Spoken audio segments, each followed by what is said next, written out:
Dreamland. It came out, as you can clearly see here, in 1992, and it's made by HAL Laboratory. This is the first game in the Kirby series, which is actually for the Game Boy. And then after that, it came out on the NES, and then like a billion other consoles after that. But this is actually the first game. Kirby's a really interesting game. Oh wow! I was looking some stuff up about the original origins of the character, and apparently there was another game with some character that was kind of the same design as Kirby, and they decided to use him in this game. And their whole idea was to make a game that was sort of like a little bit more, like it's kind of a calm game. You're not really on edge, and like you can kind of it's kind of, they wanted it to be for kids, so the graphics and the gameplay is kind of like, you know, very happy, and even the enemies are look like happy guys, you know. But it's got really cool gameplay. Kirby is like that little blob in the Game Boy, and actually in the American art he was white, just based on the game sprites. But he was actually a pink. Sorry about that, my phone rang. He's actually a little pink blob, and he has the ability to suck in the enemies and or things around the level and shoot them back out. In this version, actually, in the original, this is the original one for the Game Boy. He actually didn't have the power to absorb the enemy's power. That wasn't introduced until the Nintendo one.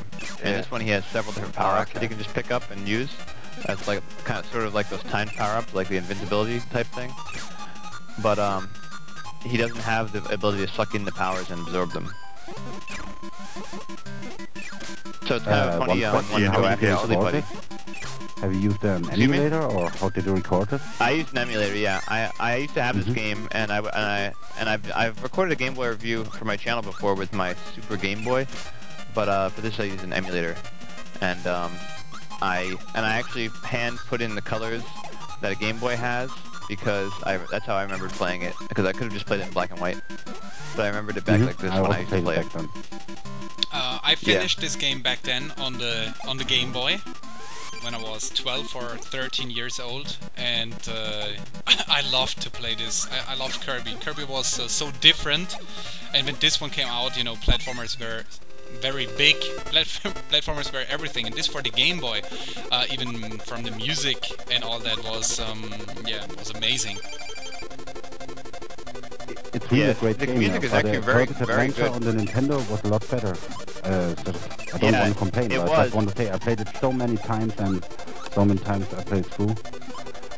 No, Kirby's Adventure on the NES was much better. And actually, when I was reviewing this, I got kind of carried away, and I also recorded some gameplay for Kirby's Adventure, and I think I'm gonna do that on a later stream. I already recorded gameplay for it. It's got a lot of advantages to this game. So you don't have the ability to get the enemies' abilities by sucking them and absorbing them in that game? I don't remember anymore. In the Game Boy version? Yeah, the music in this level is pretty cool. This is a really good music for Game Boy too, because some games they were kind of lazy with the music on the Game Boy, and it wasn't too good. But with the games where they did it, they really showed that the sound on the Game Boy wasn't really too much worse than the NES even, you know. I can understand that it gets a lot of hate because this game also for, the style doesn't matter. It's a great game, especially the Nintendo version. Yeah.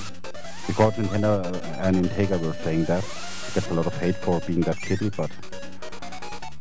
Yeah, it's still a really fun game though. I mean, the new one, I can understand. The new one, from what I've seen, just looks like it's like totally for children. It's like you can't lose, and you're just like kind of exploring, and there's no like challenge at all. But this one had some challenge, even if it was a lot easier. It's just a fun game to play though. I mean, especially for a handheld. Definitely. Yeah, the yarn one. Yeah, I've heard it's just like totally for children. Oh. Yeah. Oh, okay. It's a shame because the graphics are so sweet. This kind of gameplay is good.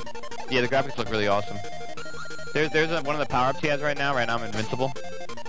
There's another couple that show up too, like a little power-ups he has. He doesn't get to absorb any of his powers, but you get an idea that that at least they were thinking about it in this game before they introduced it in the next game.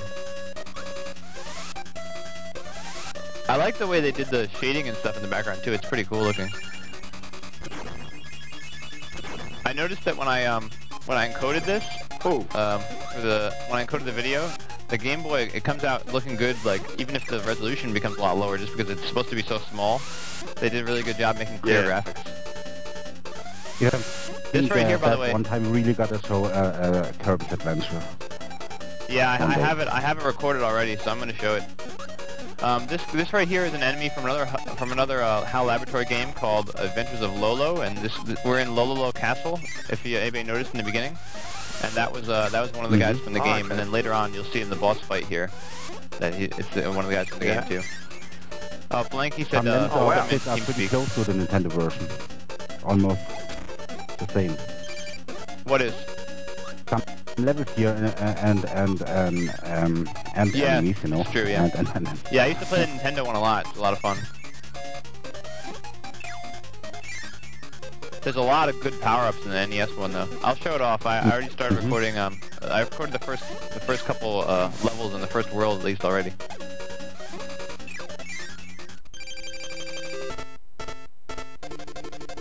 Oh, by the way, did anybody put Flanky in? No, he is there. Here's the boss coming up, though. This is the boss that I was talking about. That is from. These are characters both from Adventures of Lolo, a puzzle game by them. By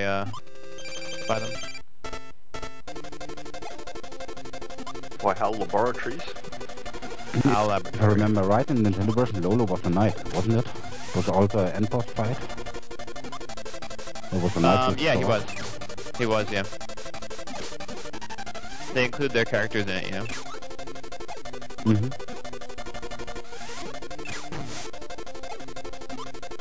Oh, tricky little boss fight. Yeah, yeah. Don't get much room to suck in the block. It's a little bit tricky. Yeah, you don't get much room to suck in the block and then spit it back at them before they're onto you. Yeah, exactly. Oh, nice. Got one of them. Oh, yeah. It's a pretty fun game, though. It's you can definitely see that it's like, you know, it's supposed to be for kids and stuff, like the way the game is made. But the gameplay is solid, and it doesn't need to be only for kids.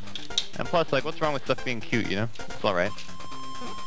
Yeah, that's the problem. Fine with me. I never grew out of it. Yeah, exactly. It just makes you happy playing the game, you know? Manly kill fest. Yeah, exactly. Everyone doesn't need to have scars and shooting off giant explosives and stuff. It's fun like this, too. And you also could say that about Mario or Sonic. You know, there's also no violent stuff in there. Yeah, exactly. Of course, there are childish games out there, but only that it has that style doesn't mean that it's a bad game, or you can play it as an adult.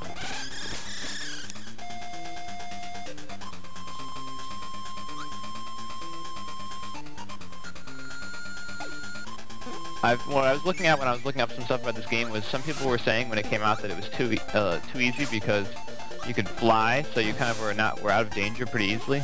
But there, I mean, this is some early levels, but it does get a bit harder as you go on. The game isn't like all easy.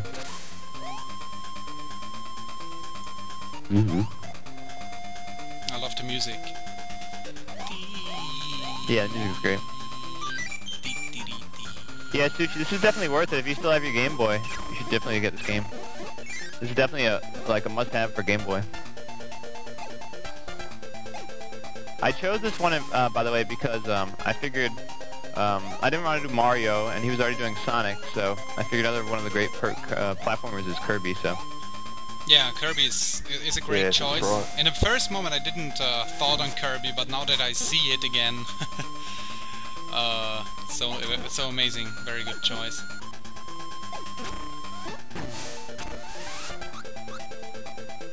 This next part coming up is pretty cool too. Well, the part I'm coming up to now.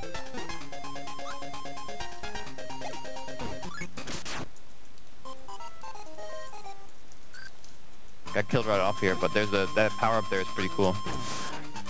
This is one of those things I was saying about those. You get those time power ups instead of being able to suck them in. You'll see it now. He has a fire power up here. Oh, nice.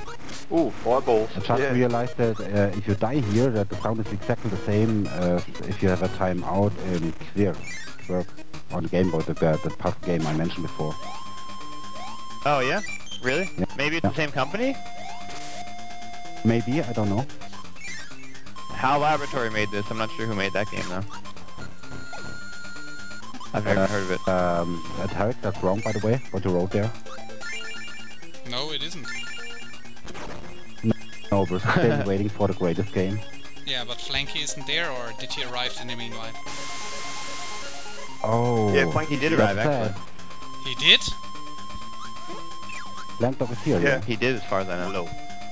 Flanky! Hello, Flanky. You are late. This part's cool. This little power-up here that I got becomes a little shooter for this boss. It's pretty fun. Oh, wow.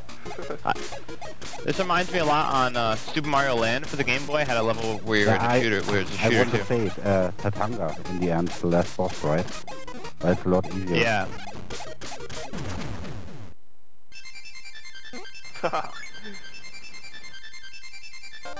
Platform shoot 'em up.